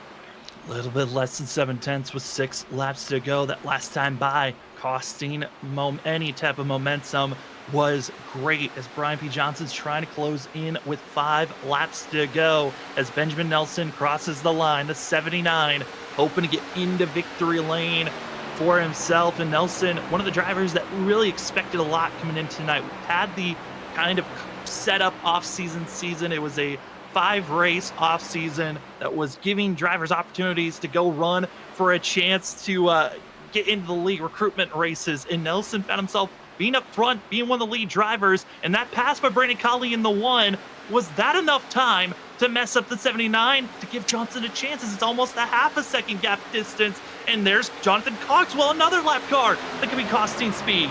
Yeah, these lap cars, the 79 is screaming to please get out of the way right now, because every lap car he runs up against, he kind of hits the wall of air. But he's doing a really good job maneuvering through them, and the 28 is going to have to get by him as well. So, oh man, it's going to be close here. And looking at Brian Johnson, entry of turn one, slight little bit of a scrape, wiggle move that lost a slight bit of time. And now he's going to have the lap car right in front of him. Costly moment there. Was less than a half a second was the distance we were expecting to cross the line. Instead, it's going to be over a half a second with 3 laps to go. The gap looking a little bit too big. Brian P. Johnson needs a massive mistake by Benjamin Nelson, while both drivers' steering wheels looking identical with the wheelmanship off the exit of the corner. Oh yeah, these guys are both fighting it. They're giving it all they have here, Sam, as we're coming to 2 to go. Don't think we're going to have any more lap cars, so it's just going to be a fight to the end between these two guys right here. Foot on the throttle pedal, you try to find a different gear at this point. 2 laps to go, and you're trusting your hands. Can you keep the car straight when you hit that throttle, or will it be just too far away? Half a second again as they cross the line. Benjamin Nelson wanting to get that win here in the WSSR Rosa Gems Cup Series. As we're coming through 3 and 4, the 79 looking clean at this moment, hoping to get into victory lane. It's slightly less than a half a second, but as they cross the line, it's your Roasted Gems Coffee white flag for Benjamin Nelson, and it's go time for Brian Johnson, but it looks to be too big of a gap as the 79 looks good. Yep, white flag in the air. Here comes the 79 of Benjamin Nelson. I think the call of the race was going to be he short pitted just enough, got himself out in clean air, and I think this is going to be it for Benjamin Nelson. Benjamin Nelson thought he was going to be a major threat to watch out for. The question was, when was he going to get into victory lane? Well, it only took 3 races in season 7. The 79 into victory lane here at the Sin City ShowDown 200 at Las Vegas. What a run for Benjamin W. Nelson. What a great job by Nelson. Utilized the pit strategy perfect on that last run. Brian Johnson, a solid second place finish, just didn't quite have enough to get to him. Great race. An excellent race to see. It wasn't that, side by side finish that we were kind of hoping for, but still the pit strategies at the end. Benjamin Nelson pitting 5 laps sooner than Brian P. Johnson was the key. Got him up front. There just were too many laps to run down the 79, and what a run for this Mountain Dew machine. I mean, Josh, certainly was an entertaining one for your first one up in the booth here for the WSSR. That was a great charge for this driver as he gets to burn it down. Oh, it was great, Sam. I mean, we talked about, we had 8 cars under a blanket, and I'll be honest with you, Sam, I think any one of those 8 drivers could have won that race. And, it was Benjamin Nelson that just played the right strategy. He got those fresh tires, short pitted, and got that clean air. And once he got out there, he was not looking back. Even at Race Control, giving him the congratulations. Steve Benjamin, big shout out to Race Control tonight, giving you all the small updates you saw in the lower thirds. As the 79 gets to burn it down, we're going to step away. When we come back, we'll talk to our top 3 and a spotlight driver right after this.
Welcome back, ladies and gentlemen, to the post race show on Freaky Fast Broadcasting for the WSSR Roasted Gems Cup Series. Race number 3 is in the books. The Sin City Showdown 200 certainly was a showdown to watch out for. Came down to pit strategies at the end. The driver that gets it done is going to be the 79 machine of Benjamin Nelson. 79 machine certainly was one of the drivers to watch out for. Got up front and was always a favorite to watch out for late. As we bring up Benjamin up in the booth, I gotta say, Benjamin, you get the win here tonight. A driver we know we were expecting to get a win at some point this season. How are you feeling after that performance this evening? I am feeling like I'm on cloud nine, dude. I never expected to come to this track and win. I was celebrating so hard. I was yelling, screaming, celebrating. I just can't express it. I'm so happy about this. Well, Benjamin, congratulations on your first win of the season, man. I know it's your first season in this series. I guess what's it say about this series for you to go out here and I mean, we were just talking about it in the booth. There was like 8 guys all under a blanket there, with just 30 laps to go or so. What was the winning strategy for you to get out in front? I noticed the tire fall off the way it was building throughout the runs, especially on that second run where we all pitted at different times. I noticed we all came together in a big bunch at the end, and Um, we stopped with the tire advantage, so all of us sort of equaled out right at the end, and I took that into consideration for when I pitted. I pitted just a little bit before everyone else I thought would pit, and it was exactly the way I thought would happen. So I got out in front. I think Douglas sped too, which helped me. But um, beyond that, I got a good enough gap, and that was my plan. I was hoping that they would just sort of slow down with their pace catching me, and it kind of worked out that way. I'm happy about it. I mean, it certainly did work out that way for yourself, getting the win here tonight. I mean, looking at this rest of the season moving forward, the next 3 tracks, you talked about how you weren't expecting a win here tonight. We're going to another tough track, Atlanta 2008 configuration, then Darlington, Bristol. What's the confidence level after getting the win heading in those next 3 races? Uh Bristol is it's an track for me, but Atlanta and Darlington are two of my favorite tracks. That doesn't really mean a whole lot though. Level competition in here is so high that you could win or lose just like that. You really can't nail it down. It's not a guaranteed anything. So that's why I'm so happy to win because I know how good these guys are. It's incredible. It was amazing to watch, Benjamin. Congratulations on this win. And before we let you go, the floor is now yours for any shout outs. Yeah, I'd like to give a shout out to all my coworkers watching. that's that's cool that they're tuning in, and I think my family's watching as well. So thank you guys for watching. Got you a win, and thank you guys for broadcasting. I really appreciate you guys putting on a quality broadcast for us. Hey, it helps when you put on a great show like that tonight for us to call it. Congratulations once again, Benjamin, on the win, and good luck next week at Atlanta. Thank you so much.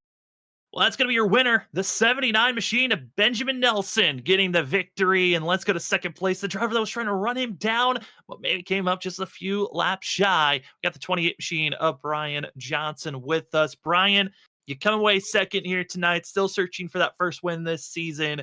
Man, how are you feeling with the second place finish? Because it looked like you might have been there. Maybe you paid a little bit sooner, or a caution helped you out there late. Yeah, start the second place tallies for this season 7. What I had eight last season, so we're putting those in that column. But yeah, it was man, I pushed that car really hard the last run because I knew I was giving myself just enough time to catch him. So I was like, well, I gotta push as hard as I can the whole time, and that's what I did. And maybe if I saved a little bit more tire early in the run, I could have caught him because that was the main problem. Is that my right rear was very unhappy with the way I treated it. So I just I ran out of exit speed, so I cut it down to just above half a second, and that's as close as I could get. But I think the difference may have been is if I would have pitted 1 lap sooner and lost a little bit less time to him. I wouldn't have had as much of a tire advantage, but I would have been much closer.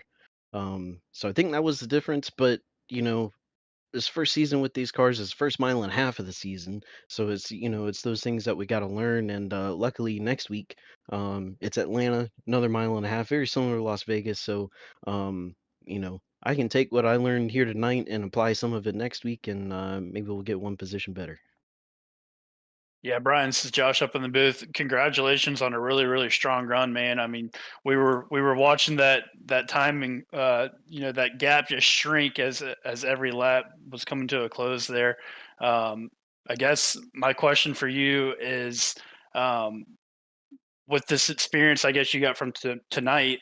You said you're looking to apply it at Atlanta. Are you looking forward to Atlanta being such a high tire wearing track? Is there anything specifically that you can take away from tonight to apply next week? Yeah, like especially with the with just how the pit cycles work. So, like I pitted I think maybe 5, 6 laps later than Ben, and then I came out 3.3 seconds behind him. So now I know, okay, well, roughly if I stay out this much longer than him, this is how far I'm going to be behind. So I got to make sure I got to be X amount quicker than him once I get back out there. So it's that thing that I can really take into next week. Um, and so we can kind of play with the undercut, overcut, and that stuff. As far as the way like the car handles, maybe not so much because it's a higher bank track. I'm anticipating the track temperatures being a little hotter next week than this week, but with the iRacing weather and the way we have it set up, it's all randomly generated, so you never know. We could have an overcast day and it'd be really cold. But mainly just how these cars um, react with the timing of the pit stops, because we all kind of knew how the Gen 6 car was and how the next gen car was, but last week at Rockingham, we got a little bit of it, but that's just a completely different track. So you can't really take too much from there to here, but that's what we can learn and put towards next week. I mean, I cannot wait to see you and take that information and help for next week's race. I know, Brian, second places might be something you might get tired of. We're hoping that you can break into that win column here shortly. But before we let you go here tonight, the floor is now yours for any shout outs. Yes, sir. Well, first and foremost, gotta shout out all the league drivers tonight. This car is very difficult to drive, and we only had one caution, which was amazing. With the amount of people that we had here tonight, that was really awesome.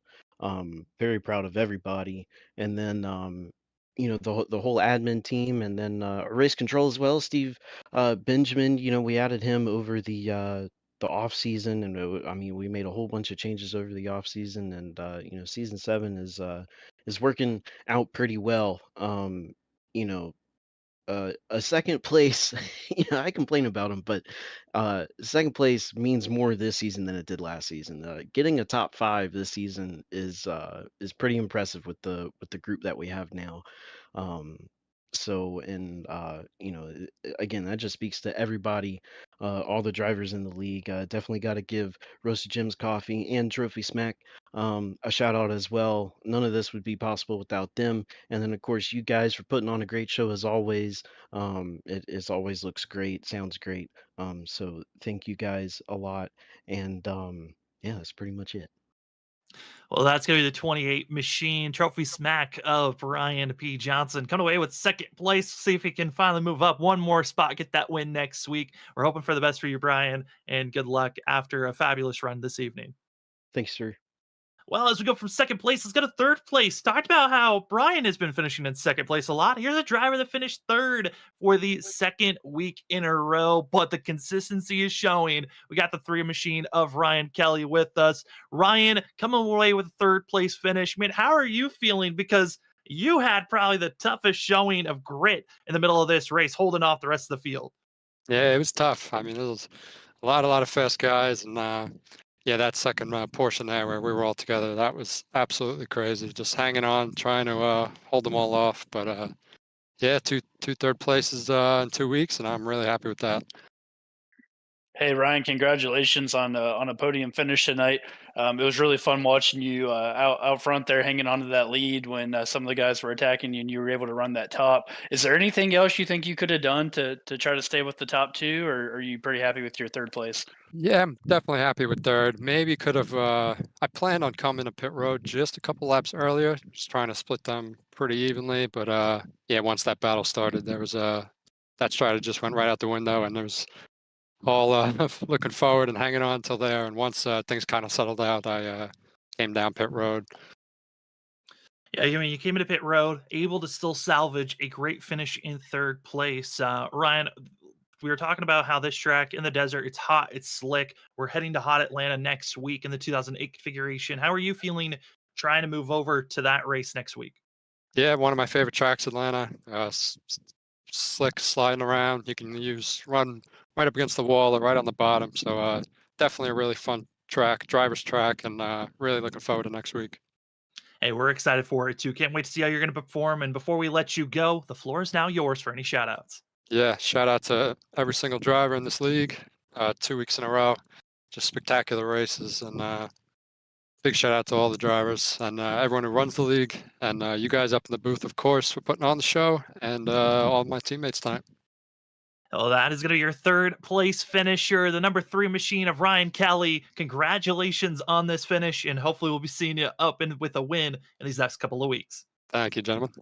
Again, we move from third place. Let's go to our spotlight driver. Going to be talking to a new driver that's here in the WSSR. That's the 15 of Ken Campbell. Had some ups, had some downs, but comes away with 8th. Ken, congratulations on coming away with 8th place, up 10 positions from where you qualified. Man, how are you feeling after this performance this evening? Feeling great with 8th. I mean, have y'all noticed how fast these guys are? So just being able to gain any spots on here felt really, really good. Hey Ken, it's Josh up in the booth. Congratulations, man, on a strong run there. Saw you qualified 18th, so you were plus 10 differential, solid top 10 finish. I mean, you just kind of alluded to it. Can you talk a little bit about just the competition in this league and kind of what you're feeling your first year running? I know, we run together a lot on Tuesday nights in Full Send, which is another great league that Freaky Fast puts on. But talk a little bit about just this league and your experience so far.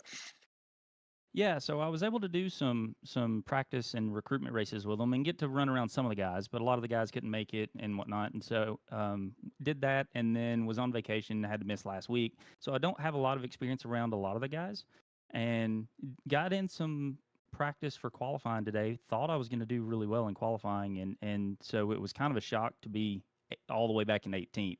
I didn't have the best lap, but I still figured I'd be somewhere around 10th, 12th, somewhere around there. And so when I saw the 18, I was like, oh no, we've got to change everything up. And thought I would be able to save some tires and kind of hold on to position, but fell back faster than I thought, just because the entire field seems to be stacked with guys that can drive really fast. And the tire game eventually started to come into play right there at the end of the first run. We got the caution. I really wanted to push it out to 40 to see what we could do in the super long game, but kind of got a reset and learned that I didn't have to save as much tires as I had been, and just pushed a little bit harder from there. Realized I could throw it into one the entire run, and just go from there, and kind of looked up on some pit strat stuff there. I mean, certainly those strategies going to be helpful. How much is that going to be helpful, though, moving to these next couple of tracks? We're into Atlanta 2008 configuration, Darlington, Bristol, and then in 4 weeks heading to Texas 09, Lexi, Texas. How do you feel like tonight's going to help you with future races in this Gen 4 car? Well, it's really going to help with practice, because I know I've got to put in a lot more than I did, and got to try some different stuff. Everybody kind of has their tendencies and what they do, and sometimes it works and sometimes it doesn't. And I realize that I'm going to have to change some things up. I mean, yeah, I made it up 10 spots, but I shouldn't have been back there to begin with. So I've got to be better at that and try to practice having the raw speed, because a lot of times I just practice on the long run, and I've definitely got to gain some just one lap speed if I'm going to hang with these guys. Well, we're excited to see how you're going to evolve throughout this season, Ken. Still, congratulations on top 10 finish in 8th place, and good luck next week. And before we officially let you go, the floor is now yours for any shout-outs. Yeah, first and foremost, as always, thanks to my wife, Casey, and my kids, Logan, Jet, and Easton, for everything that they do in supporting me. My mom, sister, and nephew, Lawson, they always tune in and watch the races. Everybody at Storm Motorsports, Collie, Cole, Medlin, Stitz, last but not least, my boy Wade and his girlfriend Chelsea. Impact Sim Designs for making sure I look good on track. Roasted Gems Coffee, Trophy Smack for supporting the league. The admins, all the drivers here. It seems to be a great bunch, and you guys up in the booth. Well, thank you very much, Ken, and we cannot wait to see you going to perform next week at Atlanta. Congratulations once again on an 8th place finish, and good luck. Appreciate it.